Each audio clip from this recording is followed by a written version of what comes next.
Ah. But that's not what I'm looking for. Plans for this one right here. Yeah.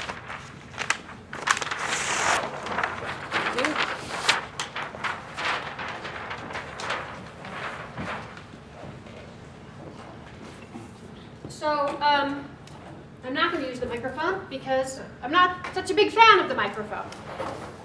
So this was the extension discussion, and there were only 3 of us there. I think by the time we hit extension discussions, white paper was going really well, assessment was going gangbusters, and I'm not sure how to interpret that discussion, but what we kind of came up with was that, first of all, a plan for a future meeting. Apparently, North Carolina State has some funding from, is it Burroughs?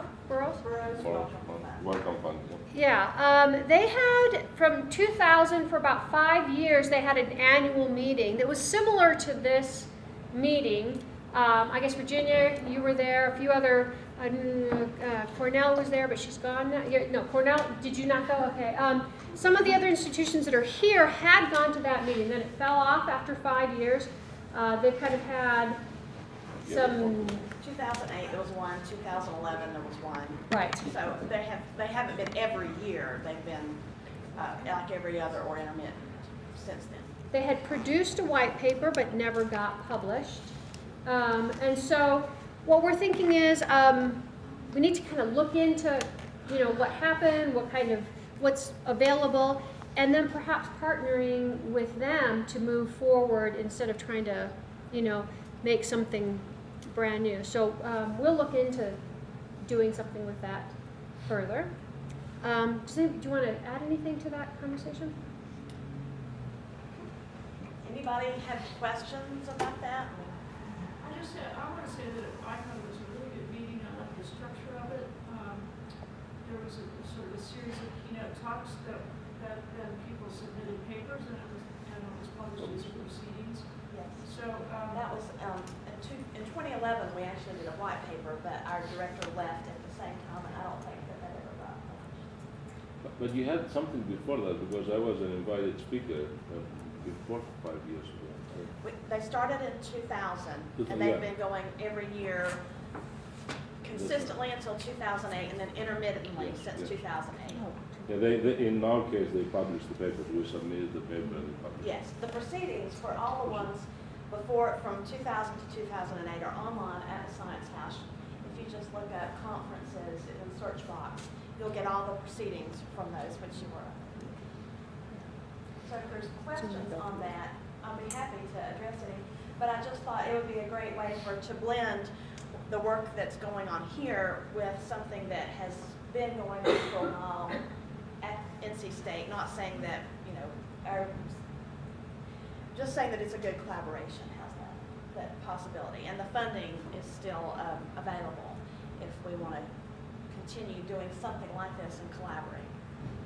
so was the idea of the national having a second meeting to rotate, to have it here, to what? Rotate. It just wanted to continue with the dialogue that started here. So just some sort of a structure that would be available. And it seems that there is kind of a loose structure. Maybe we filled a void that needed to be filled just right now. But perhaps just working together, I think, might be the direction that we... Actually, did you invite all 60 of the centers? No. We talked we spent a lot of time trying to figure out what to do. We did not know, Nalini, I think, told the story really well. She came and said, what's the association? And clearly, we started after you guys had already been doing your meetings. So we didn't know of any kind of a organization of any kind. And so what we did was we looked and what were the centers that seemed to be the movers and shakers. And so that's how we chose the centers that are here and brought you together and hopefully learned something. But we'll talk about this a little bit. Well, we can talk about it now, I guess. Yeah, if that's okay with you, Maggie. absolutely. Which is, our vision was to say, well, let's bring all the centers over and let's get everybody talking together, and we didn't have the funds to do that. What we had funds for was to bring a subset of people. So we went to NSF, we talked to the folks, the program officers there, and we said, who's doing the coolest work in centers right now? And we did readings and so forth and got references from other people. And so this group, the people we invited here, your centers, were the people who, and the centers who were recommended as being the most important in terms of making sure to include on our first round. The idea was that if things worked well, if there was a great chemistry, if there were clearly projects that needed a collective kind of energy or collaboration, that in the future we might then go to NSF to ask for a large full-scale conference grant that can be for up to $250,000 that would bring in all 60 or whomever, whatever subset of those we felt would be important to bring together. But we decided not to sort of invest in and take the year and a half it would take to get that NSF money for the full-scale conference until we recognized, yes or no, whether it was a productive idea to bring people together to begin with. So that's why we started with this fairly modest group of people who were doing really great work and could kind of inform each other and others about whether a larger scale conference or an annual conference might be the way to go. So the reason why we're waffling a little bit in terms of what's in store is we didn't know what was in store. This was really the testing ground and in terms of trying to figure out. And that's the question we'll be really asking ourselves and you in the next few minutes, which is this something that we want to invest our precious time in and our precious resources in? Or now that we've established it and with the groundwork that you've done and with this conference, maybe we can just sort of pick up on things and we don't need to get together again. It's really kind of up to us in terms of what happens next. So that's why this session right now, which we're moving into, is really important in terms of determining not only who will do what, but what do we want and need to get done to make our work better. That's really what this conference has been about. In terms of the other kinds of things, it seems that some of the work that's come out of here needs to be housed somewhere, and so the university at this point has offered to house that information until some more formal structure takes shape. So specifically, a place to house this assessment information that you have provided. We'll synthesize that information and put it in a central location. Contact information, we had a lot of discussion about whether you should mask it. So we'll put all of your centers in one location so you can all get that information. We have, I don't know if you've picked it up, but people have asked for email addresses, so they're on a piece of paper out there. So please pick those up. But we won't have, we won't put them on there so that anybody can grab them. Then this idea of an association, we talked about that, and we decided we probably aren't ready to create an association, but perhaps as a subset of a different entity, that might be a good idea. It was suggested that NSFEL would be a good association that perhaps we could fit under. Is there any other suggestions that you might have? So it's the National Science Education Leader Association. But it's science. So it's similar to, Michelle was telling us about it. I'm assuming it's similar to like supervisors of mathematics, or NCSM. It's not just, yes, the whole nature of this national organization is people who are interested in leading scientific literacy initiatives, whether it's advocacy, policy change, implementation of good science education, that whole nature. So it encompasses industry leaders interested in forwarding the nature of science, supervisors, university people, curriculum directors in school systems. There's a variety of different types of people involved in SELA, or NCELA is That was just the general suggestion. I think it was just kind of felt that it wasn't maybe the time to create an association, unless we have some different feelings about that. I agree with that. I would suggest that we sort of broaden the scope of also who we look out to and reach out to, and whether it's under the purview of, frankly, I would love for this to go under the purview of the national academies. It would give us, maybe they call for a charge for something like this. other sort of spanning organizations in terms of content, I think it's difficult. I mean, maybe, yeah, possibly AAAS, but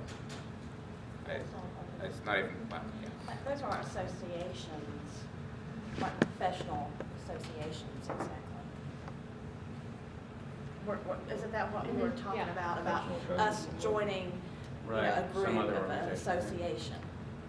Like, you know, the National Science Teachers Association, you know, we all were a part of that, and, which we probably all are, but, you know, just having, there are ways that you can utilize membership within an association like that and have a group session at a national conference. And if we were all members of an association and then we had a session where we gathered at one of these conferences, it would be easier to facilitate an ongoing conversation. So that was the nature of our conversation. Those are individual memberships, though.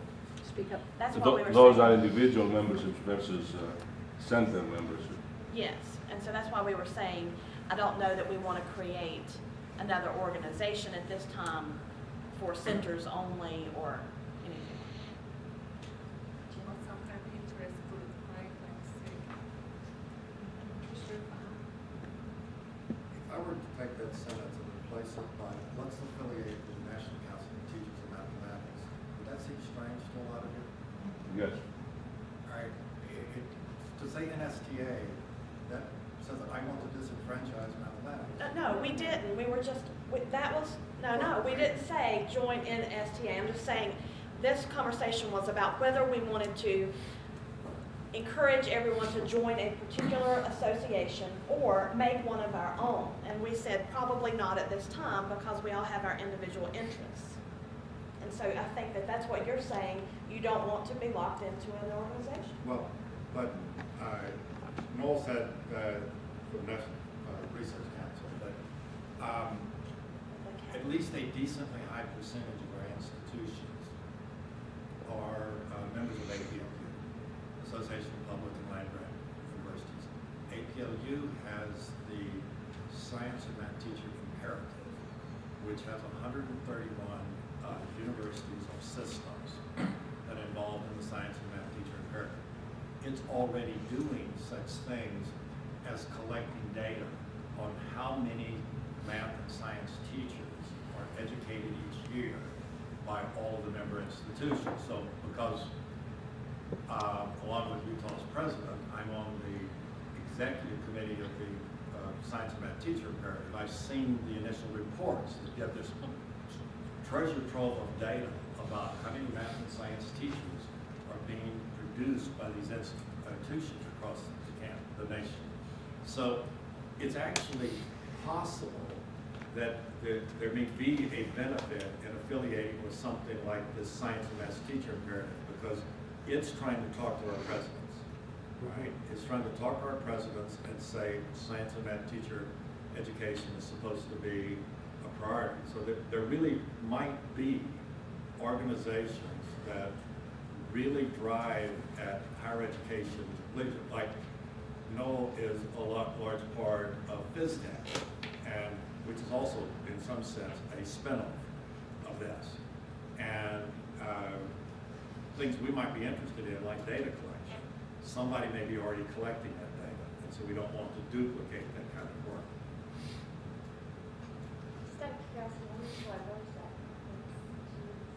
So you're going to that conference, and they've had this annual meeting. In Washington, D.C., is that? Yeah. In June 8th. a couple of weeks, and so I mean, a number of you may be going to that conference. Eric and I are on a sort of subsidiary of that called the Math Teacher Education Partnership, trying to specifically address the issue of secondary math teacher preparation. I don't know why I haven't thought about it, but there is going to be a session on STEM centers at Smitty, yeah. So we can use that as a bully pulpit to argue for APLU also helping us out if we want.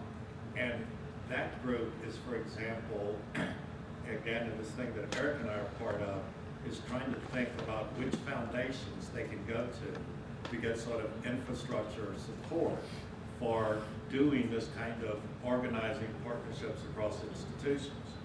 So again, there may be a group already that there's a very natural affiliation.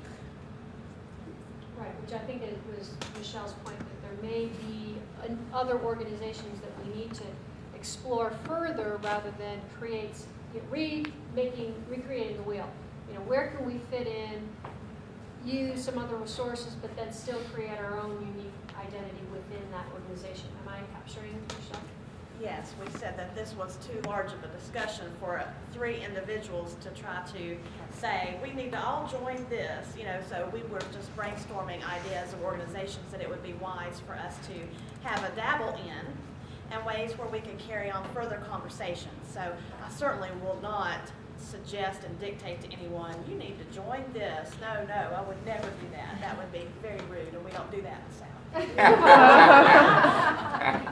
That's what people do in Boston. That's right. No way. I did not suggest other people. Absolutely not. So I just wanted to say that maybe as a smaller scale or a starting point, that we think about an advisory. You know, it's not an association, but at least a group of people that talk about these issues and that can help keep us all connected. I mean, maybe it's just a committee of people that came out of the conference committees. I don't know. But just some kind of smaller thing that keeps us connected and sort of informed of policy and opportunities. We talked about a listserv, which would, you know, from this group to disseminate information, which isn't exactly what you're talking about with an advisory, but I think you're right about trying to keep those communication lines open, at least for the next little while. So it sort of sounds like we're blending into next things, but because of the time constraints, if it's okay with you, Maggie, to just... I was just going to say, that would be the shared outreach, and then the workshops. Someone else had suggested that, and I think that is something else that we want to continue working on as we're seeing different issues pop up, and just look for it on a listserv. Right. So just to pick up on those last 2 points, Holly's great point about an advisory committee. Just to not necessarily commit yourself yes or no, I'd love to get an idea of who might be interested in serving on an informal, non-adhesive advisory committee in the next year or so. And this, I don't think would take anything in terms of coming and traveling. It could be people who sort of talk to each other as needed or a monthly basis, just sort of to, as you said, to provide the continuity and to not drop all these wonderful balls that we've just begun juggling here at this meeting. So who would be interested in serving on that? Can you raise your hands just to get, and I'll pass a list around. What's adhesive mean? Yeah, Non-adhesive meaning there's, you know, you're not signing up for sure for a whole year. We won't take your firstborn if you don't show up. Maggie, could you get a pad of paper? Just so hold your hands up high. Only if we have our meetings in Greece. Yeah. 1, 2. These are both. Okay, great. Good. So if you could, when Maggie gets the pad of paper, if you could just put your name and your email and phone number on that, that would be great, and we will make a little list of that. Did you have a point earlier, Christos? Yeah, although I'm not, right now I'm not so sure what this committee will be doing, but maybe we can define that later. I think that a more important idea may be, should we have a second meeting? It seems like this is a more important question, I should say. Should we really, or should we work with North Carolina, with the Boros Welcome Fund? I don't know if they want to or not. We wouldn't tell you what to do. No, I'm not asking you, I'm asking everybody. Let me cover the listserv first, and then we'll go to the meeting if that's okay. Yeah. So advisory committee, again, non-binding, but people who will sort of commit enough to keep in touch with the group to help make decisions go further. The second thing was a listserv, so that, as Maggie said, an important function of this beginning to coalesce group is having a place for collect, data of interest to each other, to have a place, have a home, so people can go to that. And we could, here at the university, at our Center of Science and Math Education, would be happy to, at least to start with, we don't have a lot of capability. We have the time of, part of the time of our office administrator and accountant, Marcia Cook, who's not here, but we can use a piece of her time to administrate that. So that might involve some sort of a listserv where we could write to each other via email. It would be less public, obviously, than Facebook or something like that, but where we could post articles of interest, hey, some proposal deadline is coming up, here's some information about this NSF proposal. So it would really function as just sort of a regular old listserv. So how many people would be interested in belonging to that? Okay, great. So, Would you see that as a growing list? Yes. Or you could, like, columns? Absolutely, absolutely, absolutely. And we would not share this list with, you know, with Mattel or something. We would hang on to it for, you know, for academic purposes. But yeah, this isn't a closed group by any means. Obviously, there are lots more centers that we would love to have sort of as part of the family. So I think what I'll do with that is, I've got the email list, I'm going to pass it around if your email is incorrect, if you're not on there, or if you'd like to add someone, just, we'll add it to that Great. and we'll work on that. Okay, good. Okay.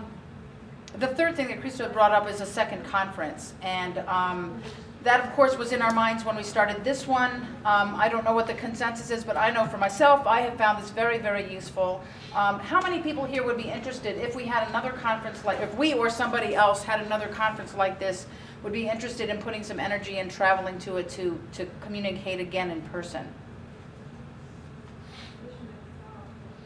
Okay, great, great. So one possibility for funding that would be NSF. As you all probably know, NSF has an education arm that does fund conferences. I actually just got a conference grant from NSF Informal Science Education for the prison work that I'm doing.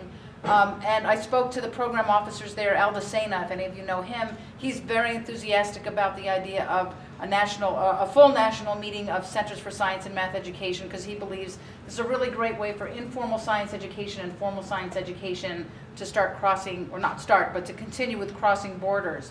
So I think there's a fairly good possibility that we could use the white paper and the materials and the lists that we've gotten here to fuel and justify a second meeting and possibly meetings in the future.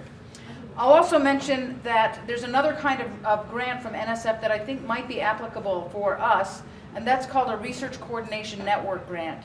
These grants are for 5 years. They're for $100,000 a year, and they're basically to help coalesce existing emerging areas of scientists and educators, basically find their identity, as Noah would say, to come up with their common research questions and tools, and to share, to take existing data that they might have that really want to link to other kinds of data.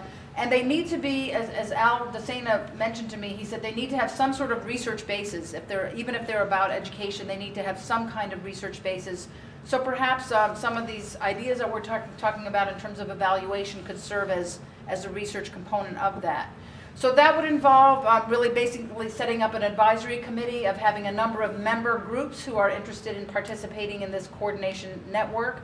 And those grants can be basically applied for at any time. So if people are interested, how many people might be interested in participating in that?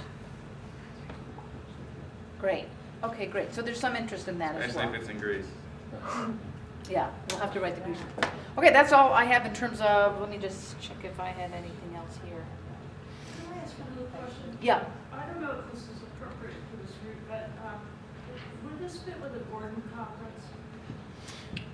Wow. I don't know. I've never heard of a Gordon conference about education, but I don't They have know. They have in chemistry education, physics education. Is that right? Interdisciplinary education research. Along the way, they've all been coupled with. So there's an astronomy and astronomy education research conference. This I'll summer, look for into instance. that. I have not heard of that, but I will be certainly happy to look I into that. think the formats of those conferences are really great. Yep. And, they have a long tradition of scholarship. Right. So, Great. Okay, good.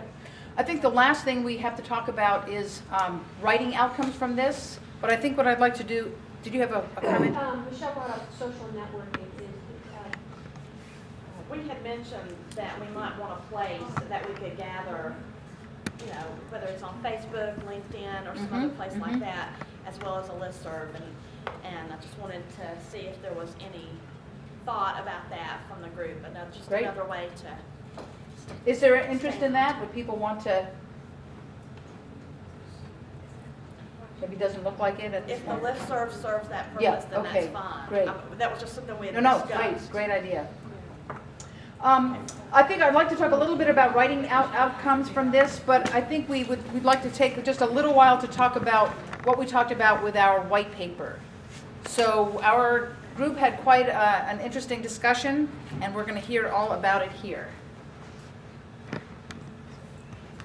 You want to just stand here, or do you want to? Sure.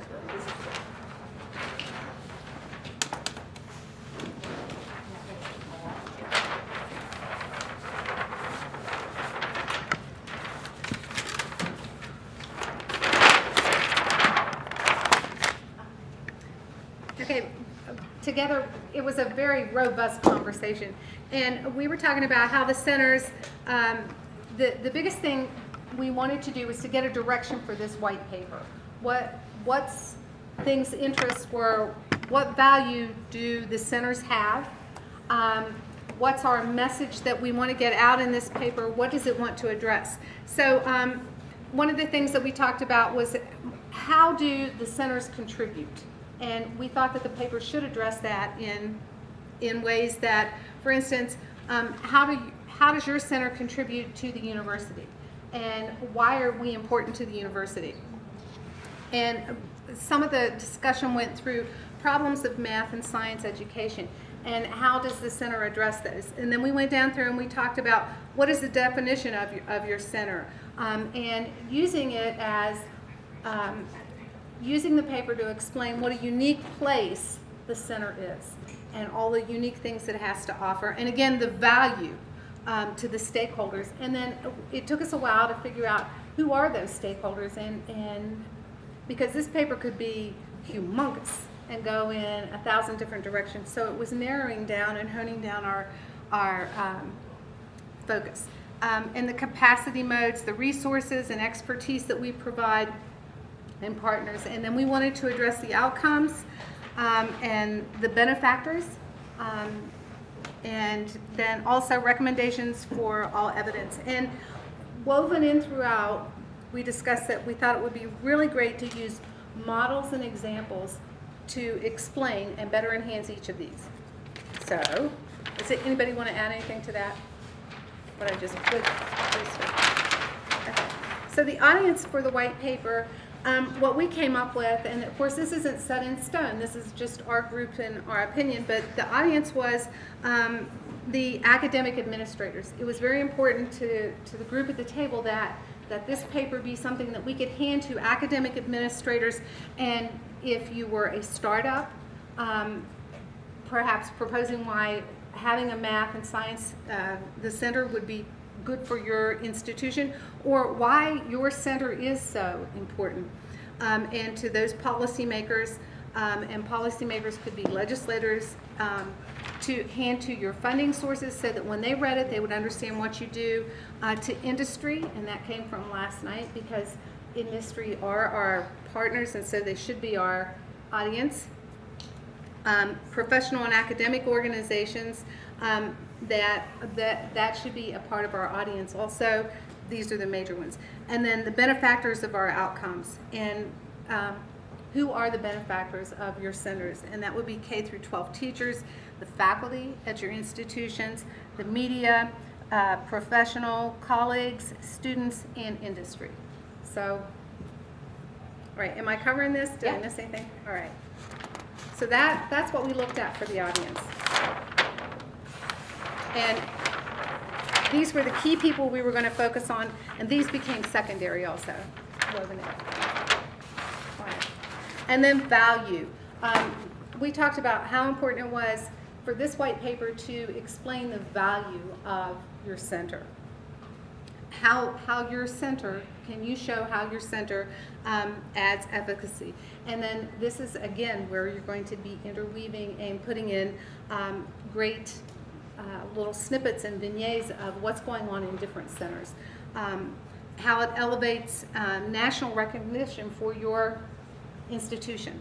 How it can provide broader impacts in your institution and in your area.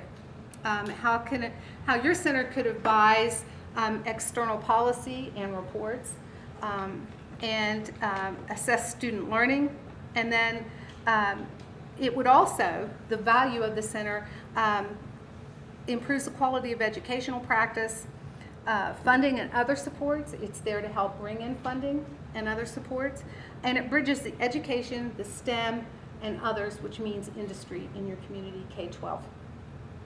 And then the key here and the overall theme that all this value is it provides effective transformational learning. And they fall under all this. Am I with it? You're with it.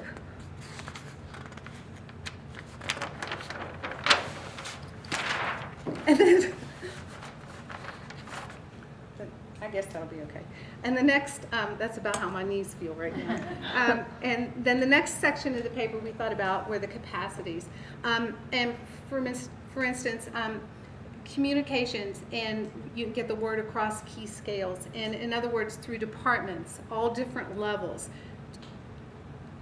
from the university to the schools, to the community and out. So it's a two-way street in a road, and to sustain the programs. And that was really important, that we wanted to be able, because it's really important that you advertise and you communicate what you're doing so you can have the support from all these levels to sustain your program. And I think the big thing that they kept saying is, and Nalia kept saying is, you have to be able to say to them, why is it important? If we go away, what happens? What do you lose? And you want to be able to show them what won't be there. And then it's also a great capacity to seed new programs. And then it can be an incubator for new resources and models, and then research on all these components. And the last one was outcomes. The last section of the paper we thought would be outcomes, and the outcomes would be to improve teacher and learning for K through 20, to seed interdisciplinary courses and put examples of that. And I think one of them they said was, for instance, physics and philosophy, maybe together as a new course. Increase recruitment of teachers in the STEM fields, and broadening participation of undergraduates in STEM.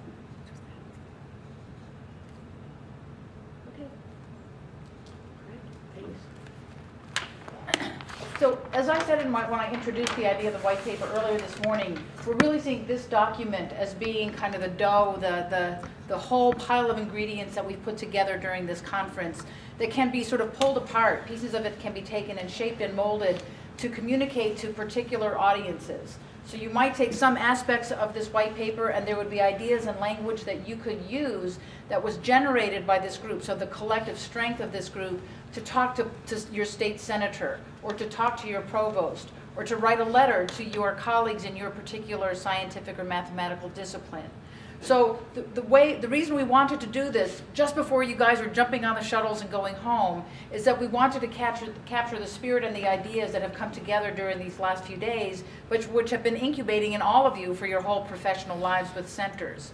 So we want to make sure that this is a reflection of us. Of course, we're going to need it a little bit more and add in examples, and it'll change before it's ready for presentation. But we hope that this framework, it might work in terms of kind of a generalized material that can be used by every single person in this room for whatever purposes he or she might choose to use it for. So as you can imagine, this might be the structure for the grant that we might write as a research coordination network. It would provide a really great basis, and we could state that this really came from the upwelling of what happened here. It might be that in your local newspaper, you might want to use some of this language to write a letter to the editor in your community to let them be aware of what you're doing in your own center. It might be something that you give to your graduate students to think about in terms of where they might go in their career. So this is really going to be up and open for whatever it might be used for by each and all of us. My idea with this is that we'll work on this here with Holly and Maggie and Louisa and Hugo and other people here. We'll sort of take this and kind of mold it into an actual document, so sort of flesh it out with a little bit more verbiage. But then what we would like to do is to send it out to you all and to have you comment, edit, add, subtract, whatever in terms of creating this final document that might represent some of what we've done here. So what I'd like to do is just first ask for any changes, modifications, comments on the basic structure of this, not the details, but the structure, the audiences, the way we've laid it out here at this table. And I'll go ahead and put that sheet of paper here first. I don't know if you can even read it there, but any comments on that? Yes? I was just thinking one other audience might be Oh, right. Having them. And so Absolutely. it might be useful to have something about lessons learned for the lesson work. Well, that is Because we have a lot of different structures and centers here. Great idea. What about that whole section on sustainability? That, I don't know, that's something that we might want to add. I'm just thinking about that first group's talk. There were several items in that Right. sustainability discussion that I thought would be useful here too. That's a great idea. Well, maybe that doesn't go here. It might Go be. down just someone- before the someone- recommendations, or Yeah. possibly So it after. might be sort of problems faced or challenges faced by, and we've talked about a lot of those here by existing centers.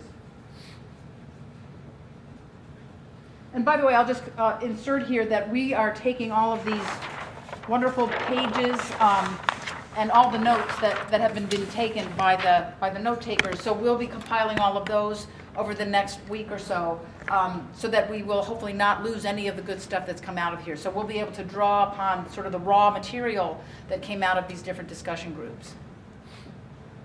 Other comments? So one of the pieces that I don't think we've actually discussed it is, what are the essential pieces to a center? You know, Yeah. Defining a center. So some of our campuses have a bunch of different centers that have pieces of this, but maybe not bringing it all together in one place. Right, and that's, I think, a really good point, and I think was made by, I don't know her name, but the woman in Mary, yes, made a really great point earlier about, well, what the heck is a center? Right. And so defining a center, as we've written it here, is a really important part. And I think recognizing the diversity of centers, their missions, their places within the structure of whatever institution they're in, the mechanisms by which they do their work, all of those are quite diverse. And I think it's one of the reasons why we haven't pulled together before. But as Noah said earlier, it's the function. The true mission, I think, of most of our centers are pretty overlapping, as we've seen by the commonality here. But we'll definitely be including that in the definition. Any other It's also, pieces you we've know, missed? To add on to that, I mean, one of the places where this is going to come out is in the models, because we have different models of how to enact these functions of the centers. And so the hope is that this comes out both within each of these components, but then possibly in lessons learned and recommendations throughout that. Or frankly, to distill the variation and success of different kinds of models would be a marvelous research collaboration grant to put in. Right. How is it that we know what the functional impact is of the structural organization of our centers? Well, that's exactly the kind of research question that could be posed in that research coordination network grant. It's self-identification, but what kind of research do you do? How do you sift through the literature that you were mentioning to actually isolate exactly what the role was of this coordinating, bridging kind of entity within a university? How did that affect outcomes in terms of education, research, and so forth? Anything else that we've missed here? Anybody in particular who would like to work on this as sort of at the beginning stages? Who would, for example, like to take this home with him or her and start writing up the first draft? You know, I so would, but I'm limited by baggage limitations in the airplane. Yeah, this is a heavy piece of paper you're doing. Nice one. A nice try. Anything else on this? Okay, great. Well, then we'll start working on it and we'll be sending it around.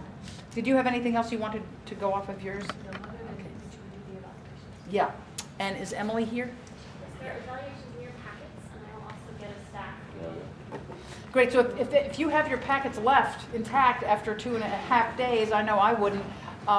There's an evaluation in the back there that Louisa and all of us put together. And oh, there's not. I'm getting puzzled looks. No, I don't No. see evaluation. There's nothing. They were out on the table, and I don't think we picked them up. Oh, okay. So Emily, it looks like people don't have them in their packets. So Which ones you want? No. So obviously you all who are in education and teaching know the importance of evaluation, and especially since we are thinking about a future conference, this information will be very, very useful. And I guess I'd like to say, as you write those, just sort of to finish up, I really want to thank all of you for taking 2.5 days, well, really more than that with travel, out of your busy lives to come and share your ideas It's been fantastic for us here at the University of Utah. I hope it's been useful for all of you. Please share what we've talked about here with your colleagues, with your friends, with the media, with whomever you think would benefit from it. And we'll look forward to being in touch with all of you. I think we should thank you for organizing. Sure, I'm glad to do that.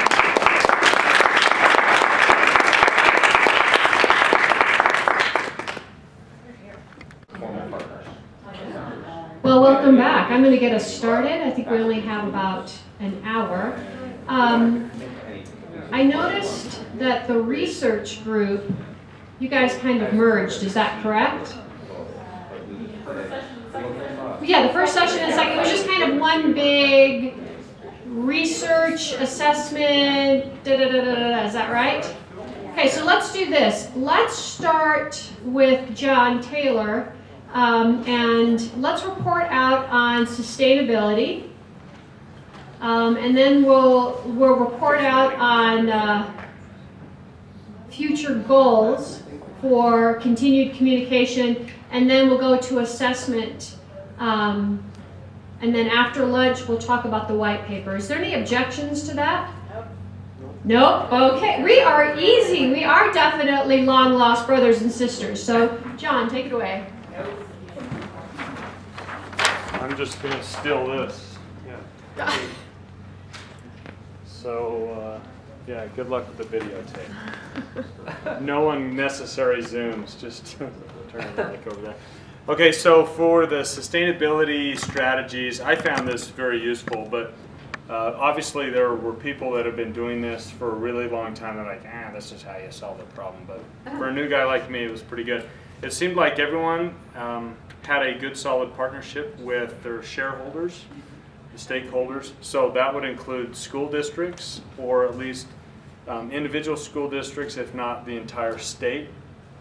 And that we need to make sure to have a good, stable center, you need to have or be outfitted that you can provide professional development that is viewed by the district as being both age appropriate and effective. And it was voiced that some centers or some districts would actually go around higher ed and bring in outside people because of maybe the perception that the higher ed people were not offering a good product. So I think that's something that is an important piece, because the higher ed people need to be made aware of that. That if there is a problem and they're viewed as having a poor product, and that the districts are spending money that could go toward these centers, I think as center representatives it would behoove us to go, oh, our program sucks? Okay, let's adjust, and work together with your partners. So, and the districts, for the most part, do have money for that professional development. So that is a revenue stream that can help support the admin pieces of the centers. So let me jump down here to the other piece, which is the other parts of the community that are your shareholders. You need to somehow identify what the community needs are. So as a center, and maybe it's people, different professors coming in, but also you need to bring in community involvement, maybe business. I was kind of not shocked, but it really strengthened my resolve to go out and meet with business people after hearing last night of what the needs are for business. So getting with those community people and then defining what it is your mission or your goals really are. And then once you know what those needs are, you need to stick to them, but then look for funding. So instead of just chasing funding because you just want money and then you end up kind of pulling yourself to pieces, come up with a good plan that's going to serve the needs, and then actively go out and look for funding. And so these two are kind of tied with each other. Then we'll jump back to 2. You have to have infrastructure support from higher ed, and mostly because the grants won't cover the cost of this. And I was pretty much told, hey, yeah, you can have a center as long as it doesn't cost us any money. Well, it looks like the reality is that that's not doable.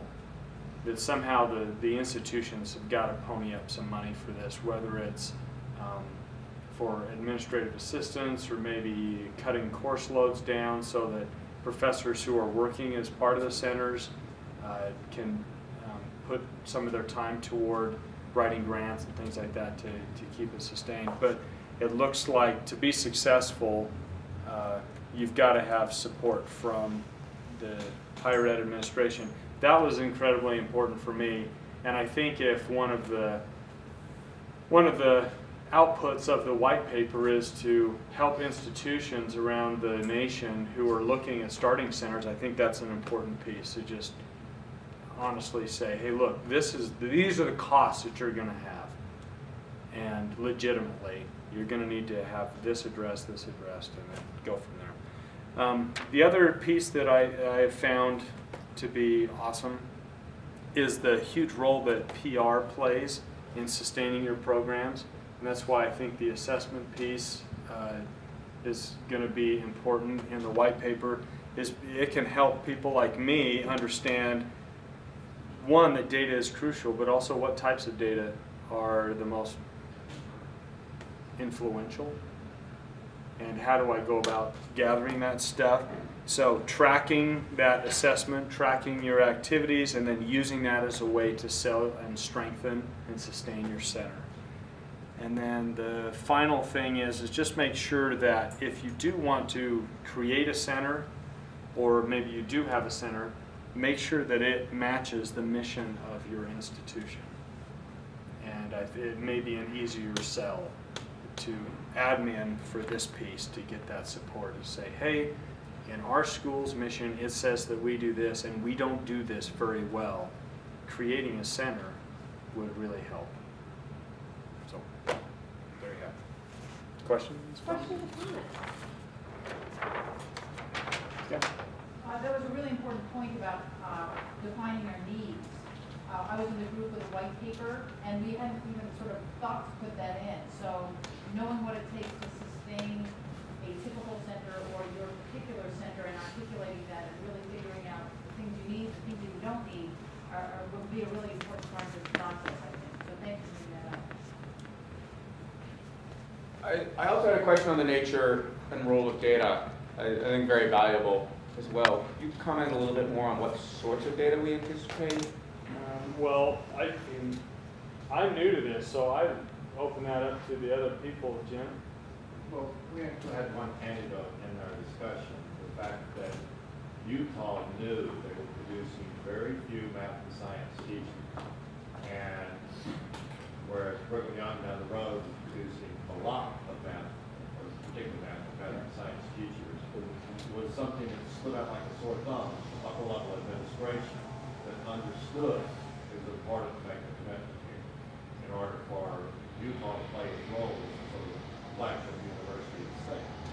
And in my own campus, I delivered the information that over the past 4 to 6 years, my institution essentially not produced the chemistry, physics, or geoscience teachers. It produced broad field generalists for really small school districts, but no physics teachers or no chemistry teachers for the large districts that want a chemistry teacher or a physics teacher.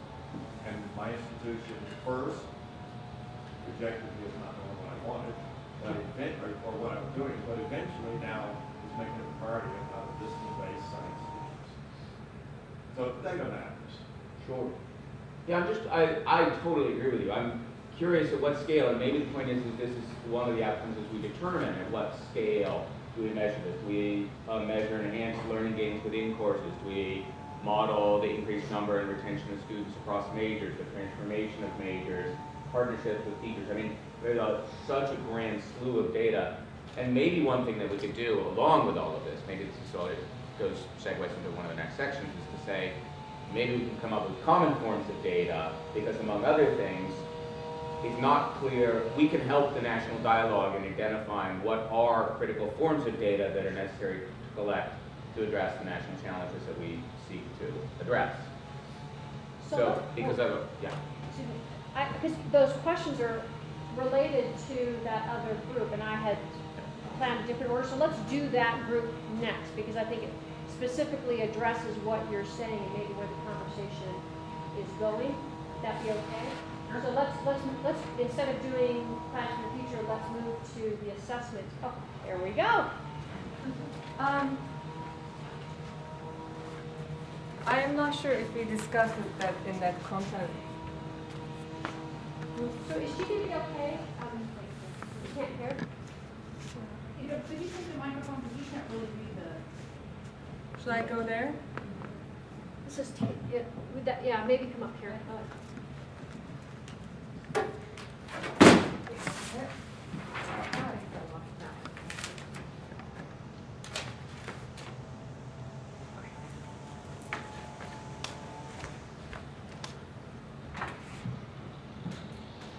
I'm not sure we discussed it in that context. Can you use the microphone? Okay. I think what we discussed first in our section was what we want to get out of our section, because we thought it was kind of too broad. So we, what? Don't step away, it's really good. Okay. Microphone makes me nervous. So because the collaboration on the assessment means a lot of things, and are we talking about the methods, are we talking about how to measure it, are we talking about the effectiveness, because we all write grants, and measuring the effectiveness and reporting on the effectiveness means a lot of different things, even depending on your funding provider. So we kind of talked about what we focus on measuring. Since we have so many programs and so many different goals, it will be so hard for to just discuss on individual program based and individual program objectives. So we talked about what we measure across the programs. For our center, there are certain things that we definitely measure across the almost all programs. The first one, we talked about the student engagement, and the literature talks about student and school engagement is the predictor of student engagement, student achievement. And there's a lot of literature coming from service learning, and there's a national clearinghouse about service learning, and they focused on student engagement a lot. And measuring student engagement, we can focus on cognitively, emotionally, and behaviorally, and this is how it is defined in the literature. And if you do a short search, there are a lot of instruments in school engagement, and our center uses different types of instruments depending on the program. From our experience, it is hard to measure cognitive engagement, and it really depends on the duration of the program. Our experiences working with the short-term programs, it is really hard to capture. So we usually drop the cognitive engagement and focus on emotional and behavioral. I have an extended literature review in that area, so I offered to share it with the group. I think one thing I forgot to say, everybody uses different instruments. Some of them are validated, some of them relate to the literature, so we have an email list that we want to share these instruments. And I think there's the big collaboration part. As a researcher, I'm very interested in see how my instruments actually work in different centers. So I think that will be a great collaboration and a great database for us to work as a collaborative group. We also talked about student and teacher self-efficacy, and I think my experience working with other centers, everybody usually measures teacher self-efficacy, and there are really well-known instruments in that area. And in our center, we had an education psychologist, and we have some instruments in student self-efficacy. The third one, we talked about teacher pedagogy, and it is really hard to measure with the instruments, with the survey especially. So we are using Buck Institute, they are known in PB, project-based learning. And there's an instrument about how teachers value the project-based learning in their classroom, and you can look at over time, coming to your PD, how much their value of implementing project-based learning in their classroom. I think there's, to me, as a researcher, a new buzzword, measuring the 21st century skills, and it is merging teams from a lot of programs. And during this conference, we talked about critical thinking, problem solving, how they overlap, and I believe there are like 9-10 skills listed under 21st century skills. And knowing our programs and a lot of programs around the nation, they really touch this 21st century skills, and we have a lot of grants that actually demand us measuring those skills and reporting what's our program's impact in this area.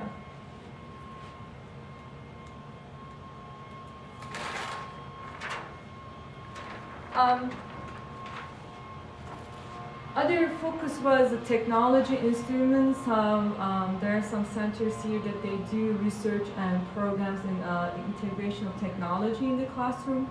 One of them, the survey, is a TPAC, technology, pedagogy. Content knowledge. Yeah, that was it, yeah. We also talked about some observation instruments. Oh, actually, I missed my part here. I forgot to say, we discussed some observation instruments, and we know it is very expensive to go to classroom and observe teachers. There were a lot of people in our group has an experience using the RTOP. We recently, as a center, found another instrument called EQUIP. It is from Clemson University, and they did a really good job of comparing different classroom observation instruments, including RTOP, and I believe there are 3 other instruments they compare their EQUIP. So I will send out information about EQUIP, and you can read and the comparison with other instruments.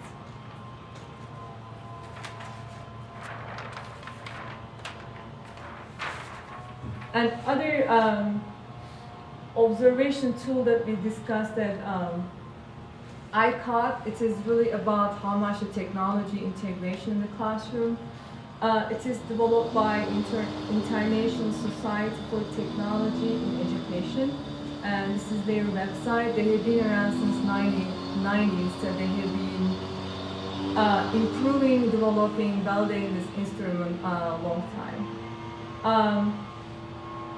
We also use a lot of assessment tools in informal science, and for some of our programs, some internal factors are important, like science and math anxiety, their altitude towards science and math.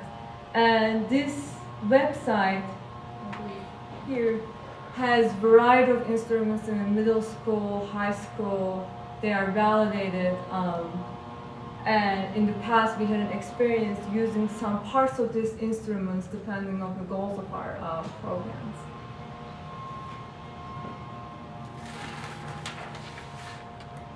And of course, we discussed the measuring the teacher content knowledge, because even we don't like it, we have to do it. And I think that was reported in our previous discussions, like the Mozart, NAEP type of instruments. But there was a new instrument that I first time heard, that one of the, I'm not sure if she's here, it is Paige Kelly prompts, and this was the first time I heard about it, and it sounds really interesting.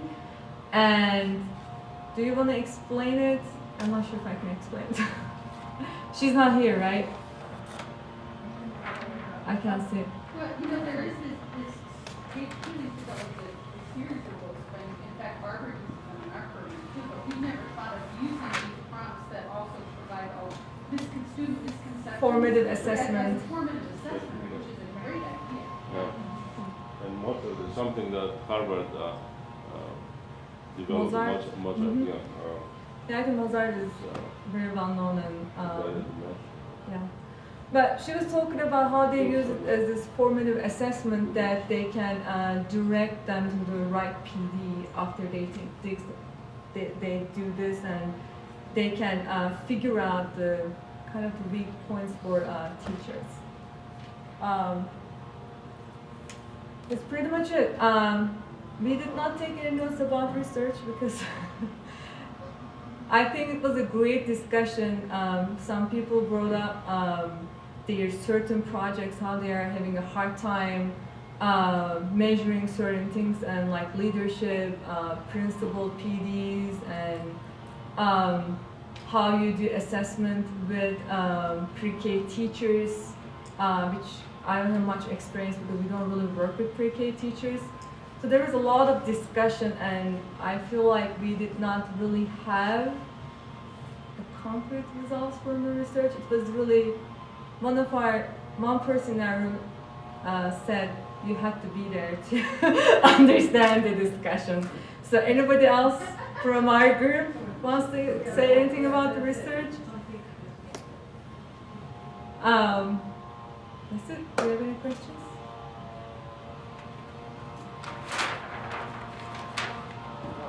I wonder what do you see as the status of all these lists? Because I think there is a difference. As part of our center, we have projects that are certain awards and grants, and so using all these things is part of many projects. But there are also some aspects of data that have to do with the center, not with a particular project. Like for example, in our center, to track how many undergraduate students decide to pursue a career in teaching math and science is very important. But this is not something that is to measure how, in a particular project, how teachers increase the content knowledge or whatever. This is something that has to do not with the project, but with the center as a whole. And I wonder, all these lists that you are making. As I said in the beginning, I mean, I think that's why we focused our discussion. There are these are the across some, constructs that you can look. I agree that I don't think we have time or enough discussion time to discuss each centers and what individual programs or across the program. I think it needs to be really discussed in that center content or context. These are the list of the things. In the literature, they are the prediction of some certain outcomes that we have a lot of research questions, and we discussed that you have to operationally define your research questions to be able to measure it. And these are some list of things that how we define operationally the outcome of a program or an intervention. So it is very general. I believe some people found that some of them useful and some of them irrelevant. Our approach was this is what we do because we have a research agenda in our center. And these are the things that we look across the programs. So across all programs, you gather data on these things? So we were pretty much focusing on work with K-12 teachers and students, and that's not probably covering everything your center does, right? Yeah. So if you're trying to track how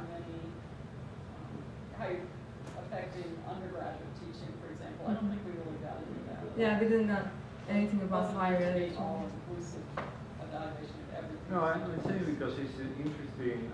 It's just that I didn't think in those terms. But if, for example, in our center, someone wants to track data about teacher learning or student performance, that's part of the project that they are running.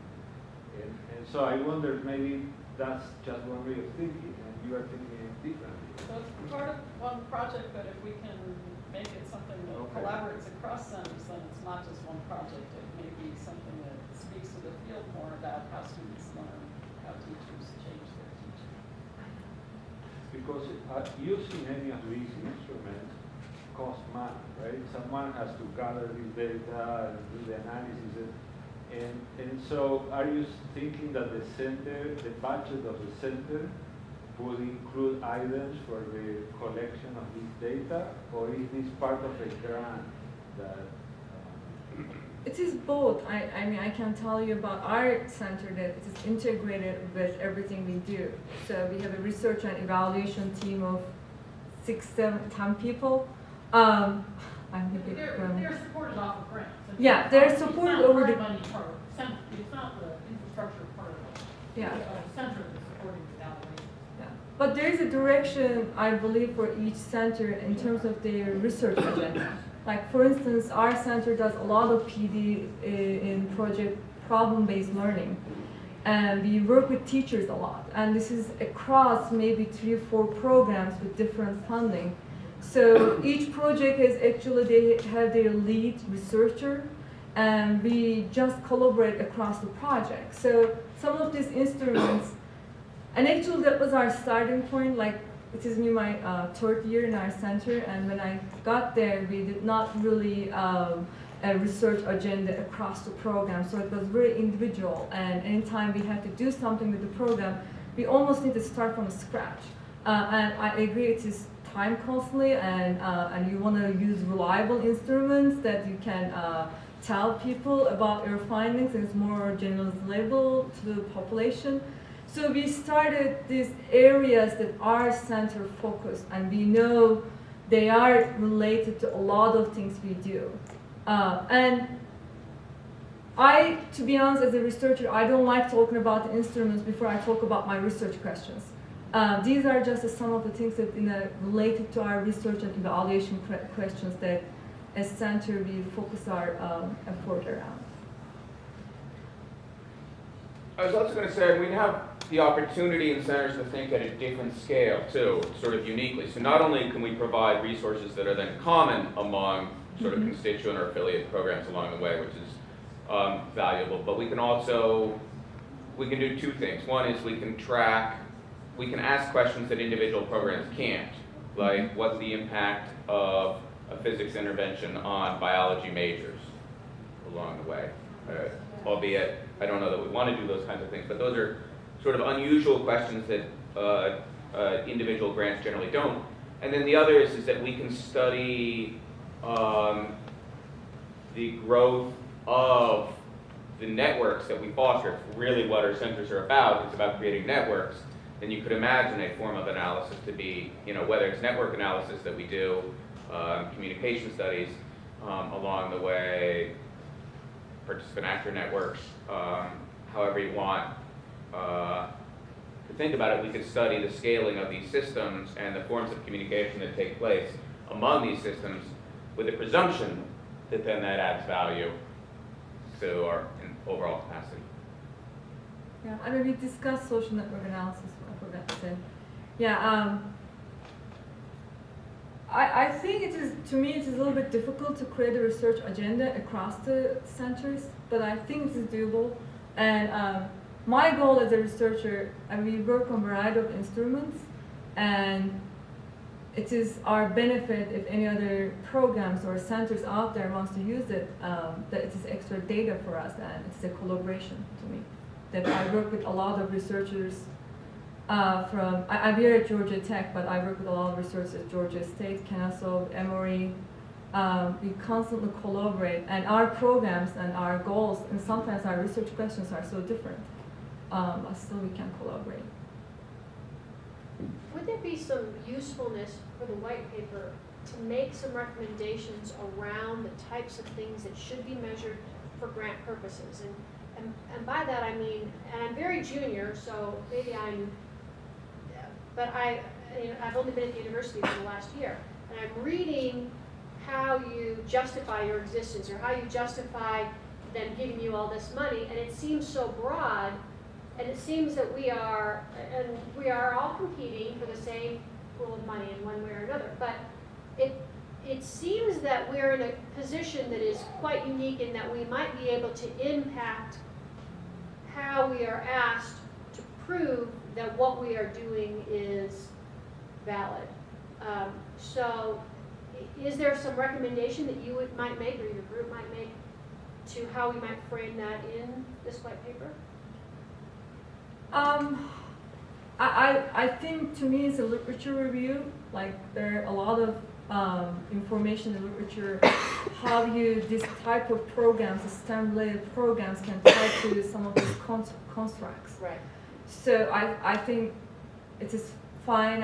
We kind of doing this in our center, trying to, like I was talking about to our group, 21st century skills, and the reason it's a buzzword because this FLL competitions, this VAX competitions, all these robotics competitions, and there are not much research in that area. What really happens to the student? I mean, we know that they engage, they get exposed to things that they never usually do. And looking at the literature, we found that there are a lot of study out there about 21st century skills. So now we are trying to look at if some of our programs, this type of programs, is actually addressing those skills. I think, I'm not sure if it's a white paper because it's already in the literature, but we can get it together as the centers focus on measuring some of these components. Yeah. I'm not making a recommendation for the kinds of things that grants, proposals, or RFPs might ask for. There's no. Okay. No, I think it really depends on your research and evaluation questions.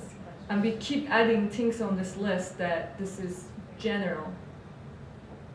Do you know of any general review paper on this where someone has reviewed the recent literature that address the general kinds of questions and work that math and science centers? Because I think Maggie's point is a really good one, and in the white paper discussion group, we would like, that would be a really great thing to be able to include, which is because we're talking about justifying the existence and expansion of centers, and so having some recently grounded literature-based summaries that we could put into that would cover some, not obviously not all the questions that centers of science and math education pose, but at least some general ones that would say, yes, this kind of project that many centers do have been shown to be efficacious or useful or have made a significant increase in undergraduate student learning. Do you know, since you seem to be so well versed in literature, do you know of any? I mean, STEM literature already talks about this. I mean, maybe there's not a huge over review. I don't know. I think it depends on how we call the review of things. But there's a huge literature in STEM education. There's a huge literature in informal science education. What I mean is about the work that centers do specifically. All of these things are encompassed under it. I would, yeah. A lot of us do, informal science, we might do service learning, we might do, but all of those have their own literature.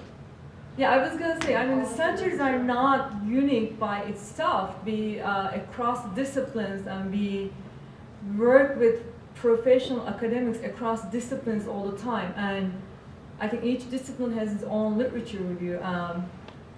I am not sure. Maybe there can be something in evaluation, not maybe the research questions, but there are some certain evaluation review. Because I am first an evaluator in our center, and writing more than maybe 10 proposals a year, there are some certain things when you apply for funding in NSF, IES, or some other programs, and there are certain things you need to include part of your evaluation that you make sure that we are looking and documenting it for the funder. So these centers are very, very cross-disciplinary. Yeah. One of the problems of finding some common things that we all do so many different things. But I think evaluation can be fit in the education and research. I guess the point was in our session, we were trying to make the case that centers provide a unique venue within the enterprise of science and math education. And I guess we were looking for ways to sort of demonstrate, in fact, that centers have an important and unique place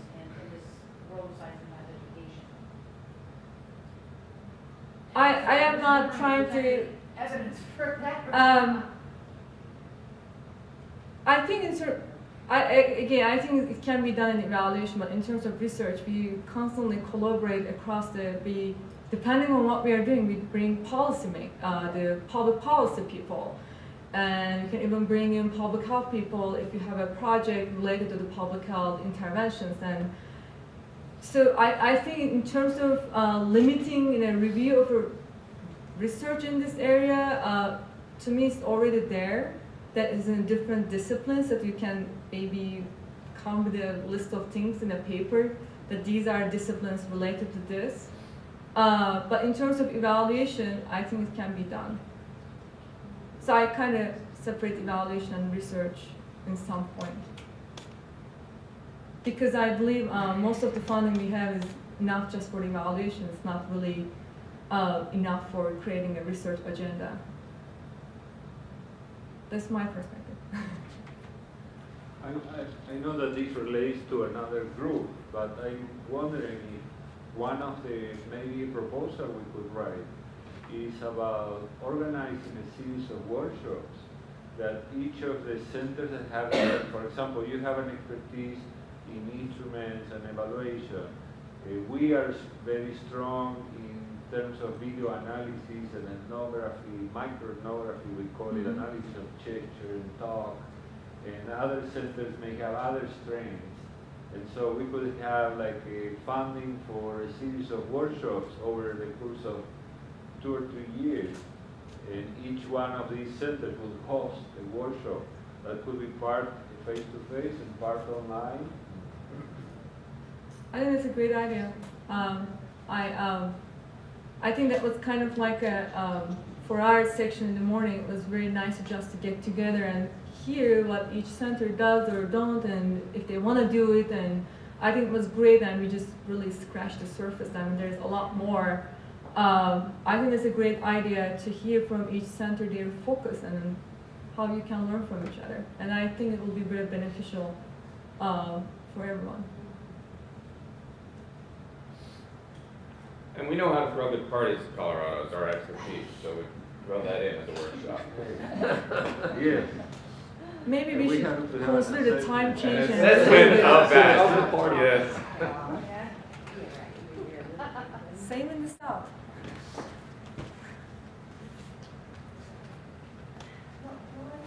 I'm still wondering about your question you asked. About is there a way, and maybe I'm interpreting it incorrectly. So clarify your question, or let me see if I understood it. Okay, great. I also thought that you were asking, is there a way that we can find documents or some kind of validation and support for our existence? Correct. Was that That is unique to Centers for Science and Math Education. In a way that, and the reason I ask that is because the way we're slanting the white paper is to be able to address the question by administrators, by policymakers, by funders, by whomever, to say, so why Centers for Science and Math Education? What is it that you provide that's unique, that we need at this university or system, that is different from the College of Education, that is different from the College of Science? If we, another way of thinking of it, if we pulled out the center, what would we be losing that's essential, that meets our values? And so, although we didn't talk about it in our group, it struck me as she was talking that what would be helpful would be a review of the articles that are written by center people that have somehow advanced the values of the university or whatever entity, better undergraduate education, better quality teachers, and so forth, that could only have been published through the mechanisms, through the capabilities, through the modes of operation that Centers for Science and Math Education provide. Otherwise, people can say, oh, we would have gotten these data or this study or this insight from the College of Education or the College of Science. So that's what I was trying to, I understand that evaluation in formal science education is obviously a whole set of literatures, but I would love if I could magically take out some sort of filtering mechanism and use it to say what was produced uniquely by Centers for Science and Math Education that led to insights that are of value to the institutions that are supporting them, which would lead then to this sustainability question, which is how do we justify the sustainable, maintainable support support for our centers that we're not making the case for, obviously, because what keeps coming up is we're not finding sustainable sources of support for our centers.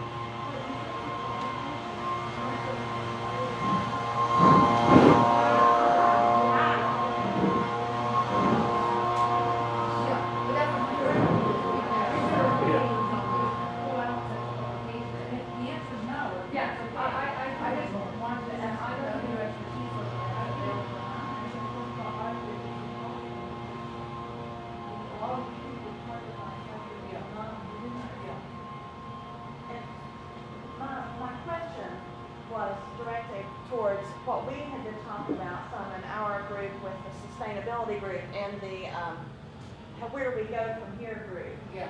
So that's, I'm sure not the name of it, but, so where do we go from here group? It seems like there's not literature that exists to directly support that piece that we're looking to support unless we create it ourselves. And I think that there is a interesting place and a need that we may want to tap into as centers where we come up with a document or a spreadsheet where we can start collecting some of that kind of data so that we can say and justify ourselves based on, look at the number of papers that have been written and how they contribute. Look at the number of grants that our centers have gotten as a whole. You know, whether it's numbers of grants, numbers of publications, types of publications, impact statements, impact percentages, you know, whether it's we put a spreadsheet, we were talking about having some kind of communication form set up in our where do we go from here group. So maybe it's a spreadsheet where we start adding our data in as a center, and then we look at what all of that means as a whole. Now that does require money and someone to evaluate it. And, you know, those are another issues that come up from it. But it does sound like that it may be that we want to take a step like that as a group if we think it's valuable as a way to help get that message of justification of our existence across to the public. One of my problems, I guess, with this conversation is maybe you're dealing with white papers. What exactly is the definition of a center that makes it different than, you know, when we have groups like in the College of Engineering that are doing kind of similar types of things. They aren't a center, they're doing them in the game. You know, even our electrical and computer engineering department has, you know, hundreds of faculty. It's a very large institution. They themselves in their diversity and outreach are doing the same kinds of programs. So what is it that we're defining as a center? I think that depends on the institutional definition of a center, doesn't it? Well, but that's, yeah, so is there a commonality of the definition of what? I think it should be functional rather than institutional. And Ricardo has a nice picture.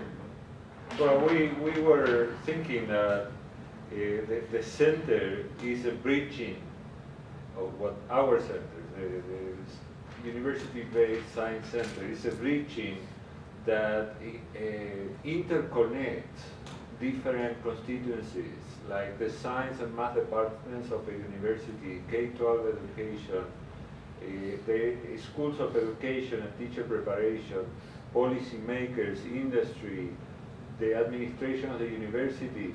So there is something unique about this particular bridging around science and math education that is not necessary. Well, if some other center does that, then it is one of us. But that would characterize what is. Right, so in common research, is it the effectiveness of what do we get out of the fact that we are bridging? Right. Versus Well, the effect yeah, of yeah. our individual programs. Right, but this is a definition of what is the nature of a center. Now, what are the outcomes and the values and how that affects our work and our life? That's well, it's a different layer of question. So I think that's what I was trying to get to. If we are trying to position ourselves as something unique, then it seems to me how we measure needs to also be unique. We are measuring the success of centers at this point by student achievement, which is not unique. We're constantly, we're a standards-based educational system, and we have become more standards-based as time has progressed. we want to know how well did the kid do on the multiple choice test. And if they do really well, clearly we must be doing our job. And if they're not doing really well, clearly we're not doing our job.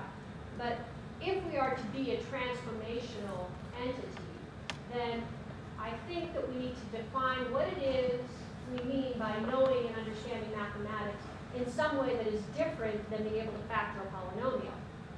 It means something, I think, much richer than that, I don't think we're assessing right now in our schools, and our position as leaders of Centers for Science and Math Education, we need to define ourselves uniquely and then define how successes in some sort of unique manner. We cannot take math, those questions like student outcomes, as being just ours. And those are looked at by all sorts of people, right? Right, but that's why I'm saying that we need to do it.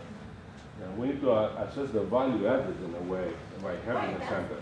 And that's really what you're right. I mean, these are individual programs that can measure this or that, but otherwise, why should a center exist? What's the value added? And we talked about to the university, to the community, to the state, to the country, to the world. I mean, whatever we decide to do. But that's, I think, what we may think of a way to assess. I'm not an expert in assessment, so I can only raise questions. I think others. But I think we need to make a recommendation about how we measure our success that is unique to centers. That is, everybody, other people already assess test scores. That shouldn't be how we're assessing our set. But when you look at this diagram of everything that the center represents, it goes way beyond just what the students are learning. Right. How students are learning. So it's actually a huge project trying to capture the added value. The added value, yeah. We have to define what in a way, we're attempting to do that in this white paper. What is the added value of the center? And then if we somehow define that, then maybe we can think of how do we measure that? I don't know, but that. Right, because how are we more effective when we pull together Right. the university? Correct. And it's and I've heard, when my background is just as an academic researcher, as a scientist, but now I'm in what we call general faculty, and what are the definitions of that? I've heard people talk about the interstitial people, we're the connectors of all these other types of things, which the academic faculty don't necessarily value. But where is it, how do we bring all those types of connections together in order to pull together? But it's the only way that we're going to get big grants is to be those connectors. Right, but what's one of the values that would only happen if you guys are doing the work you're doing. And that was my Collaboration. Not collaboration, because they're not generating the data necessarily, and that data may have already been used by other people, perhaps, but that by your presence and your capabilities, your expertise, your connections, your partnerships, you are forging something of value that is different from what happened in the constituent. That's looking at us as a center. So it's studying the center and saying, okay, we had X number of projects 10 years ago. Now we have X plus 10 every year. How many more, it's kind of a social network. How many more people within the university are getting engaged in this project? That's what we're trying to find out. Yeah. And so but that's very different than student outcomes. Let's recognize the data that we're talking about. Second, I think referring to what's unique is actually kind of a dangerous concept. Almost all of our universities have centers, right? So if my campus has a redox biology center, a microbiology center, a material science center, it also has affiliates in a sense. It has a public TV channel. It has a performing arts theater. It has various other things like this. So all our centers may not be exactly alike, but for most of us, our centers are deeply embedded in the academic work of the university. It is not jointly funded by school districts. It's not jointly funded by the State Board of Education. It's a university entity. And so the center will get judged by what your university thinks it wants out of centers. Right? It wants high scholarship, it wants education, it wants prestige, and your institution is probably just as interested in its biotechnology center as it is in its education center. And I really think you have to understand we're a university enterprise.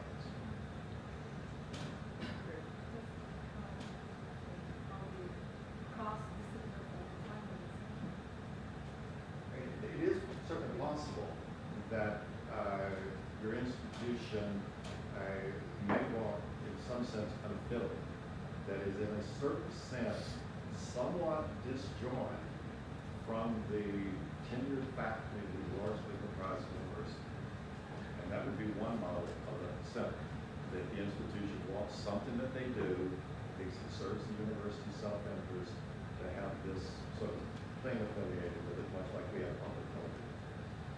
The rest of it is it serves to support faculty so that they can be more productive in the work they're doing. For example, in the university, the way they value and actively compare centers is by fundraising. So each center has a number associated with how many millions of dollars this center brings, and that's a big. And so we are the high set of centers.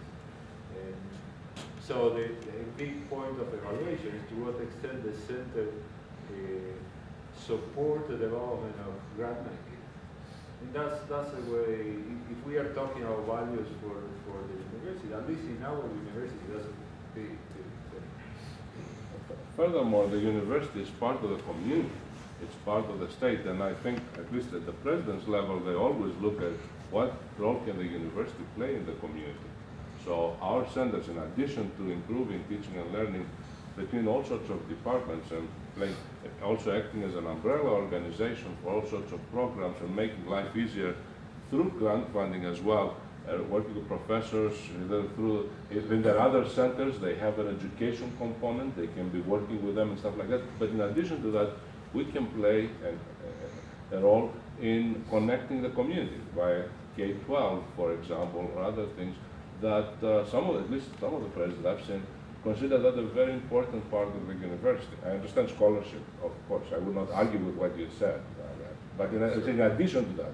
I mean, in some sense, whether it's a center or a department, first understand your university's priorities and try to meet the priorities and sell that you're making a big contribution. But, I mean, my chancellor identified 5 priorities: growth in the student body, retention to graduation percentage, retention to graduation percentage, 6-year percentage, external funding, national awards for faculty. There was a 5th, and I forgot what it is, but I mean, then you have to fit into those things if that's the institution you're in. And right now, we are fortunate that virtually all of our universities, for whatever reason they made this choice, believe STEM education is important.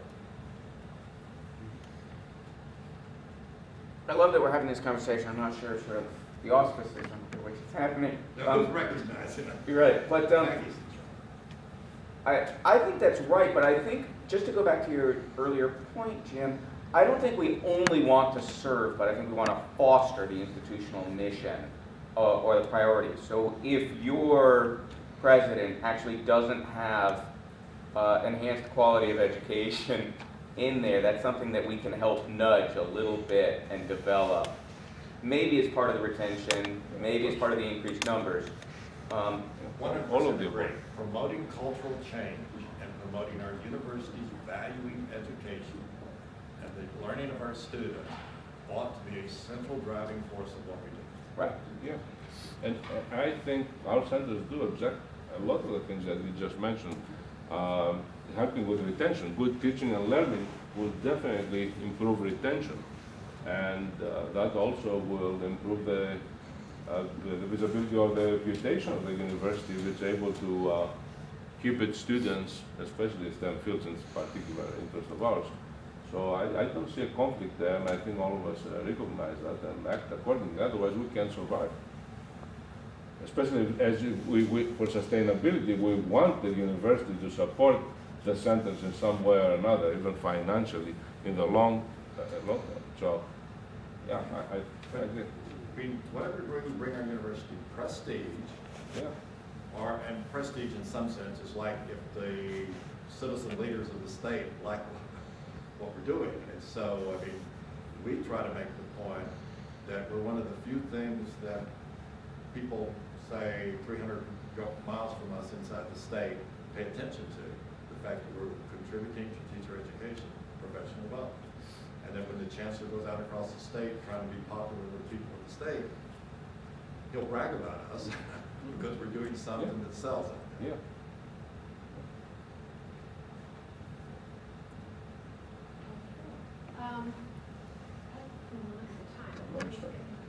It's 12:05. Should we quickly break for lunch? I think so, and then we can have we have one more. One more quick presentation, and then we'll talk about the white paper. Yeah. So why don't we have a break for lunch? Right. Then we'll have a out reporting by the third group and the white paper folks. Perfect. Is that all right? Thanks.